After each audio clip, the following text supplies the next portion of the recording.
This bulletin proudly brought to you in association with Alex Campbell's Menswear.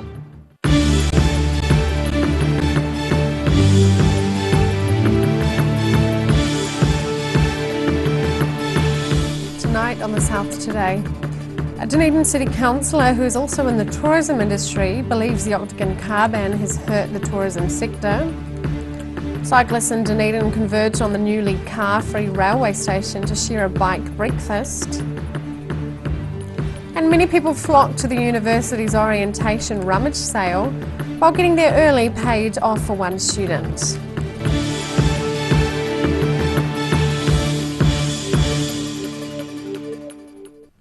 Kia ora, good evening, I'm Sophie Morris. Dunedin's Royal Albatross Centre at Tairoa Head has seen a dramatic drop in bookings through Dunedin's eyesight over the last few weeks. Sophie Barker, who is the marketing manager for the Otago Peninsula Trust, says the drop in bookings could well be due to the trial banning of cars from the city's Octagon. Dunedin's Octagon is closed to traffic, and as a result the city's eyesight, next to the town hall, is taking less bookings than normal. That's according to Otago Peninsula Trust marketing manager Sophie Barker. Since the trial closure of the Octagon, she says bookings for the Royal Albatross Centre through the eyesight have almost halved. In the last couple of weeks, the first week we were 44% down in bookings via the eyesight, and last week 39%, so it's a huge and serious concern to us. Barker says 90% of visitors to Dunedin are not cruise ship passengers, but instead tourists who might find it awkward to find the eyesight while the roads are closed to traffic. We've invested heavily in promoting the eyesight as a place to book, and if they can't make it here, what are they going to do? You know, what's going to be your normal reaction as a person if you can't get somewhere? She is quite sure the drop in bookings for the Albatross Centre is due to the Octagon's closure, and suggests people might have underappreciated the importance of the area to business. There is no other reason really for our bookings to have fallen so dramatically, apart from this is the only thing that's changed. In a statement, the Dunedin City Council says it will not be commenting on individual businesses and cannot comment on the overall effects of the Octagon experience until all research is complete, analysed and presented. In Dunedin, the South Today. Emergency services were called to the scene of a single vehicle crash on Homestead Road at Western and land from Oamaru just after 9 a.m. today.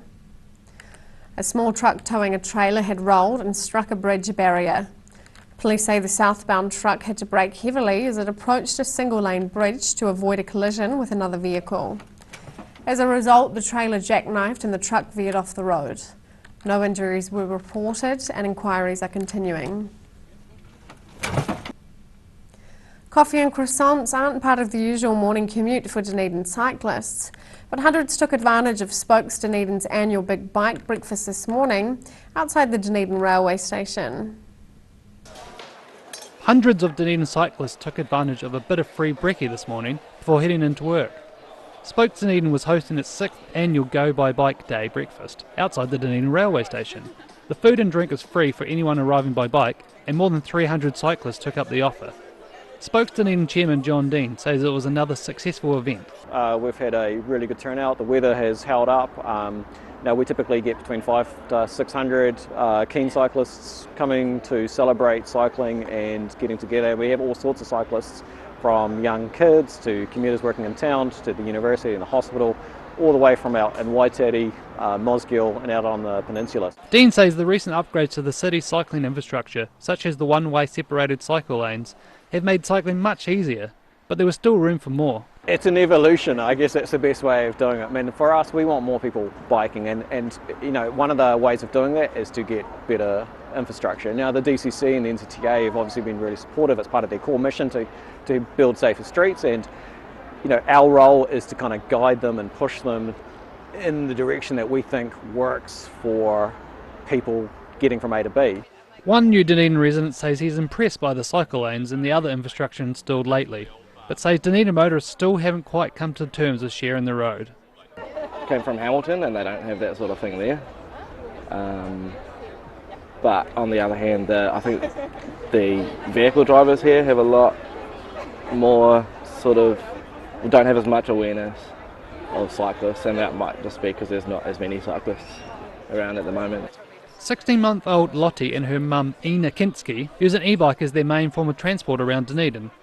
And while it may seem risky, Ina says she's as safe on a bike as she would be on any other form of transport. I think any transport has an amount of risk attached to it. I would never listen to music or not have 100% concentration on the road. You learn to listen to the cars behind you and the cars around you, and a bit of a seventh sense about what's safe and what's not safe. The city's next major cycle infrastructure project is the multi-million-dollar cycleway linking Dunedin and Mosgiel through the Chain Hills, which has been more than 15 years in the making. In Dunedin, the South Today. Volunteer firefighters from Cromwell and Alexandra helped clear a smoke-logged commercial premises in Cromwell today.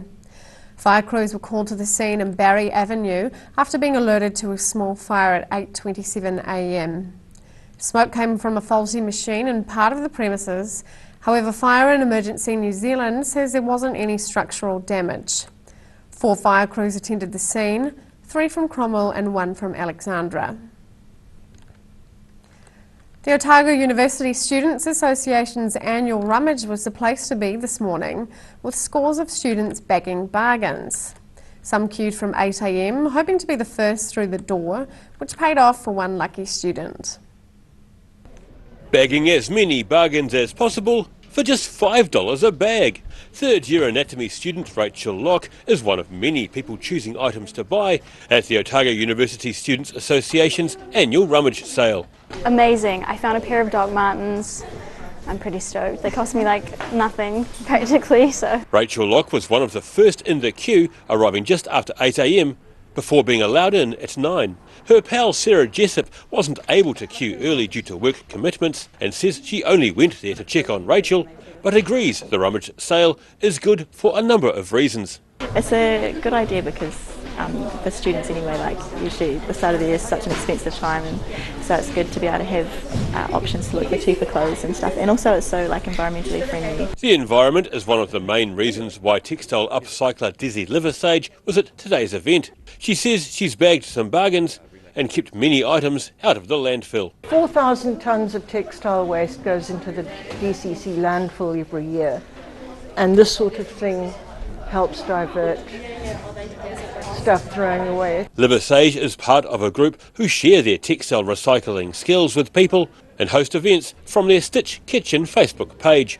Many people were reflecting on their potential purchases, making use of the 2 mirrored walls in the multi-purpose studio room at clubs and societies, with some people there for dress-up clothes. But that wasn't the case for Otago Polytechnic student Patrick Enns, who came along for a couple of other reasons. Yeah, I've started going to op shops pretty regularly now, because I've got no money. So, last year I started going lots and grabbing wee bits here and there. So, yeah, when this came up this year I thought, oh, that'd be a good idea. Well, my girlfriend actually did, really. The OUSA's rummage sale recycles items and is part of Orientation 2020. In Dunedin, the South Today. Still to come on the South Today. Big Rock School are taking their classroom to the beach, and a superhero fights plastic waste in central Otago.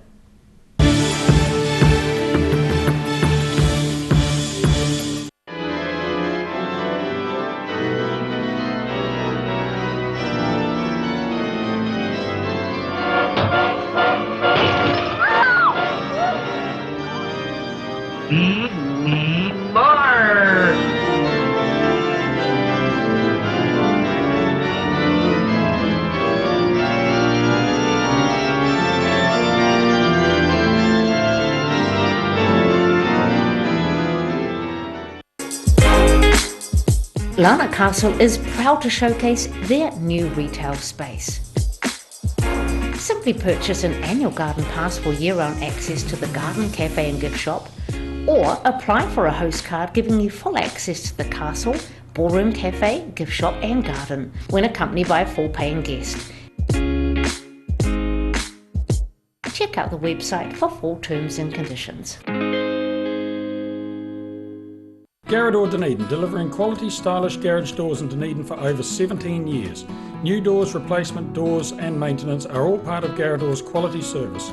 Garrador Dunedin offers a full range of modern quality doors to suit any home. Come visit the team. A poorly maintained heat pump can lose up to 35% of its output. The Mr. Heat Pump Cleaner team are experts. Their specially developed chemical wash is totally biodegradable. Call Mr. Heat Pump Cleaner and get the job done by the professionals. If you're at risk of developing melanoma skin cancer, you owe it to yourself to have a mole map. Mole map is coming to your area. Phone today to make an appointment. It could save your life. If you're suffering from sciatica, lower back pain, hips and pelvis and knees, this technique will work wonders for you. The energy flow is transmitting through the muscles. Come and see Sunny Chin. You've seen us in the street, now find us online. Check out shopon.org.nz. We have all sorts of treasures, from retro and vintage clothing to antiques, homewares and accessories. New items added every week. We're open 24/7.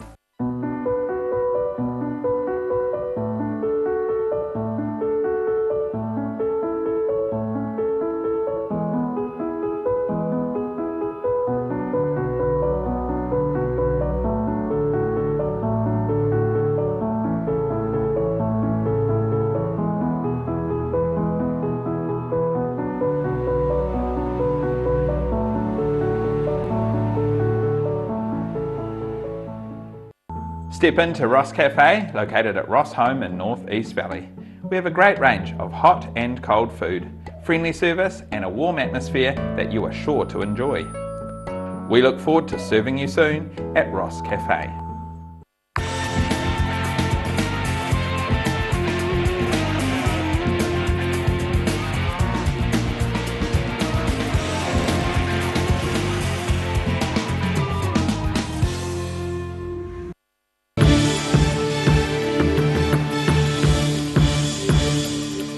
The name of the young woman who died when a van crashed near Winton at the weekend has been released. Police say Thalia Jaden Newport of Invercargill died when a van rolled on State Highway 6 near Gap Road West about 4:45 a.m. Sunday. They say the other 8 occupants sustained injuries ranging from moderate to severe. An investigation into the circumstances of the crash is ongoing. Police are asking for help with the investigation.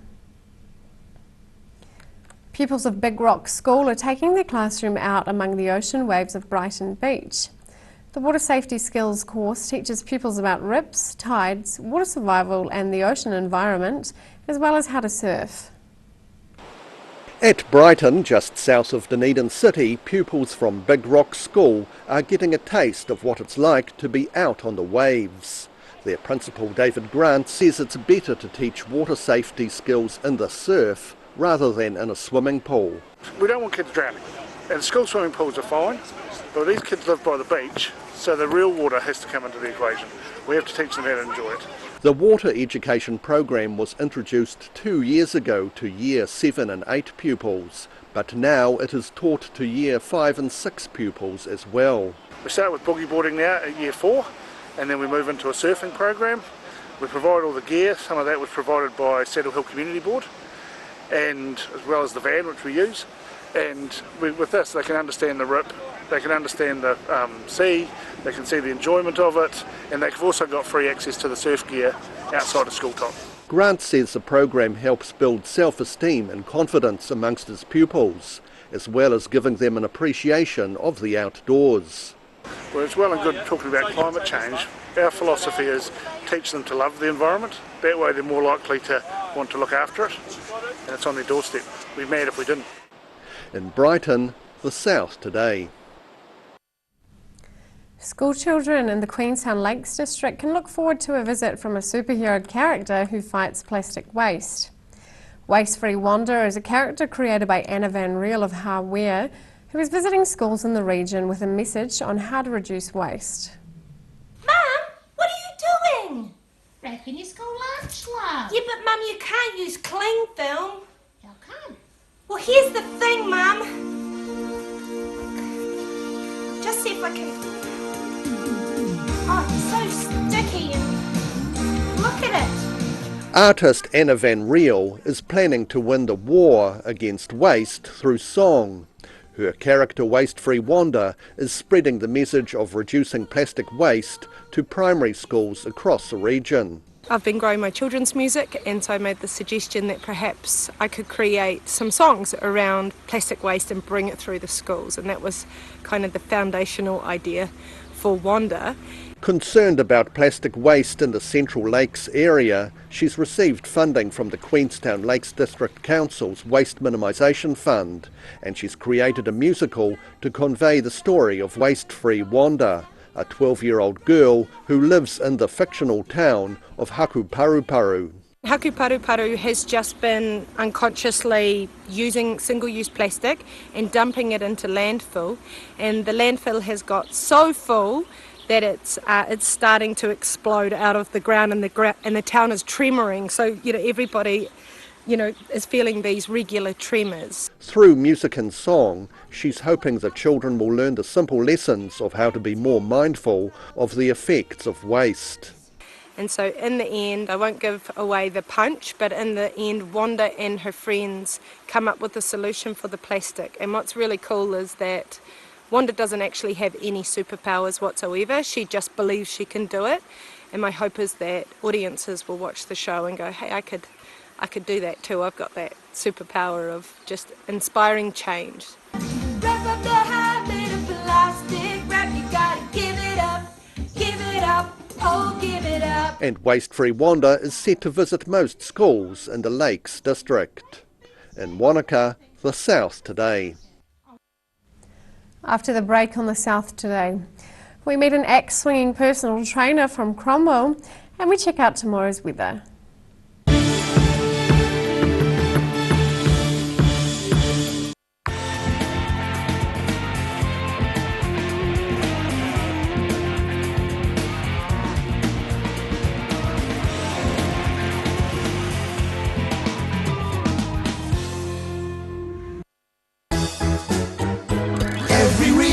Every season, we're proud to dress the region. Alex Campbell Menswear, it fits.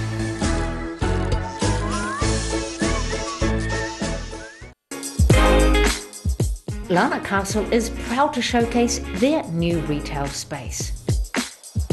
Simply purchase an annual garden pass for year-round access to the garden, cafe and gift shop, or apply for a host card giving you full access to the castle, ballroom, cafe, gift shop and garden when accompanied by a full paying guest.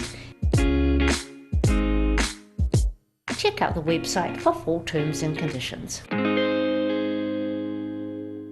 Step into Shop on Carrot and discover a shop full of treasures. We have a fantastic range of vintage and retro clothes, upmarket clothing labels, collectible items, beautiful jewellery, quality linen and the best range of vintage haberdashery. Step into Op Shop on St Andrew and discover a place with plenty of bargains for yourself, your friends and the whole family.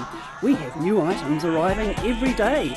Visit us for a fabulous range of economy and upmarket clothing, accessories, books, shoes and more. Shop with us and support your community. A poorly maintained heat pump can lose up to 35% of its output. The Mr. Heat Pump Cleaner team are experts. Their specially developed chemical wash is totally biodegradable. Call Mr. Heat Pump Cleaner and get the job done by the professionals. Garrador Dunedin, delivering quality, stylish garage doors in Dunedin for over 17 years. New doors, replacement doors and maintenance are all part of Garrador's quality service. Garrador Dunedin offers a full range of modern quality doors to suit any home. Come visit the team. If you're at risk of developing melanoma skin cancer, you owe it to yourself to have a mole map. Mole map is coming to your area. Phone today to make an appointment. It could save your life.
Welcome back.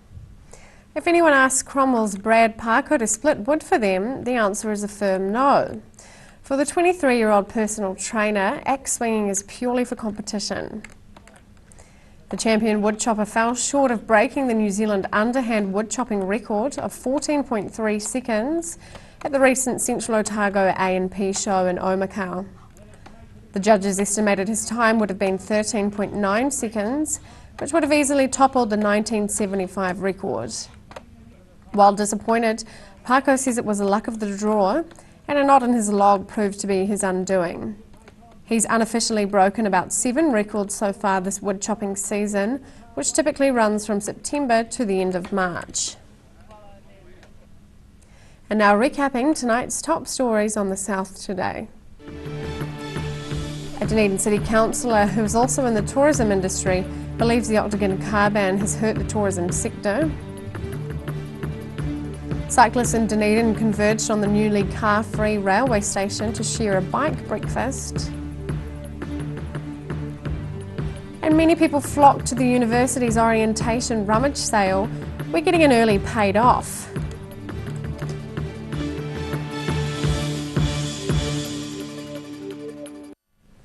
And time now for a look at what's happening in tomorrow's ODT. Welcome, Hayden. Good evening, Sophie. How are Good you? evening. Good. Yourself? Good. Plenty happening today, and we start with a really serious issue for Dunedin, the midwife crisis. And it really is a crisis. There's a critical shortage of independent midwives. The numbers are extraordinary. I think 6 years ago there were more than 70 lead maternity care midwives in Dunedin, and that's dropped to about 14, which is a precipitous drop, huge ramifications for our expectant mothers in our city. And I suppose people will be wondering what's going to happen, what are we going to do about this? How do we attract more people into this occupation? So big story tomorrow. Another interesting yarn is a Dunedin church out in North East Valley and its plans to demolish a church hall to build community housing, basically a series of 1 and 2 bedroom houses. They're looking at partnering with Habitat for Humanity. And of course Dunedin, as we know, like a lot of places around New Zealand, suffering a bit of a housing crisis, so this could be one of the answers, we hope. Big night with Orientation Week. It's the toga party tonight. I'm sure back in your day, Sophie, you got the white sheet and went to a toga party. I don't think I actually ever went to the toga party. It's so long ago for me, I can't remember if I did or not. But it's a huge night for those kids. I'll call them kids, the freshers, and we'll be down there, no doubt, to get a photo of all of them dressed up in their very interesting toga outfits. And bit of sport, huge rugby game Friday night it is in Christchurch. It's the Highlanders taking on the Crusaders. Now we know what normally happens, normally the evil empire wins, but let's have some hope this week. The Highlanders named their team today. Michael Collins back at fullback and a couple of other changes, so they'll go off hoping of great things, and fingers crossed they can do the business and bring them home. All that and all sorts of bits and pieces in tomorrow's paper. Great, well thank you, Hayden. And time now for a look at tomorrow's weather. Tonight's weather proudly brought to you by Mole Map. Starting with the southern view, a view of the Canterbury coastline shot from inside a plane as it flies north. Looking at the situation, a depression moves across the Tasman Sea towards southern New Zealand tomorrow, bringing rain by tomorrow night. A colder southwesterly airflow will arrive on Thursday as the low pressure system moves away. Starting off at the northwest of the South Island, Greymouth and Westport are looking at cloudy skies and 22 degrees.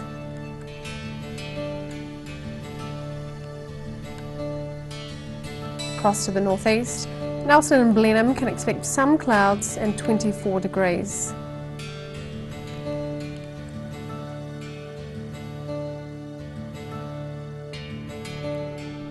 Moving down to Canterbury, Kaikoura can expect grey skies, rain and 19 degrees. Christchurch is also set for 19 degrees with clear conditions, and Ashburton can expect some clouds and 23 degrees. To the southern towns, the Catlins, Balclutha, Lumsden and Gore can all expect freshening northerlies with cloud increasing. 19 degrees for the Catlins, while Balclutha, Lumsden and Gore are all due for 21. There may be late rain in Lumsden and Gore. Heading to central Otago, most centres in this area are due for freshening northerlies with high cloud increasing. Wanaka and Queenstown should reach 25 degrees. Alexandra is set for 27, while Te Anau can expect 18 degrees and a chance of rain. To the northern towns, on the coast, Timaru and Oamaru are due to have light northeasterlies with mostly cloudy skies and 20 degrees. Looking inland, Twizel and Omarama are due for freshening northerlies, high cloud increasing and 27 degrees. In Dunedin, drizzle tonight with light easterly winds and an overnight low of 13 degrees. Cloudy and cool tomorrow with strong breezy northeasterlies developing, a high of 16 and a low of 14. Cloudy on Friday with showers, but some heavy showers or thunderstorms possible from late afternoon. A high of 21 and a low of 11 degrees. And in Invercargill, low cloud and mist tonight with an overnight low of 14 degrees. Sunny at first tomorrow, but cloud increasing and rain developing tomorrow night with northerly winds becoming strong, a high of 18 and a low of 14. Rain easing to showers on Friday with fresh, cooler southwesterly winds developing, a high of 18 and a low of 9. That's all for our news this Wednesday. For the latest news from the southern region, head online to odt.co.nz and follow Channel 39 on Facebook and YouTube. Thanks for joining us. Have a great evening. Ka kite anō.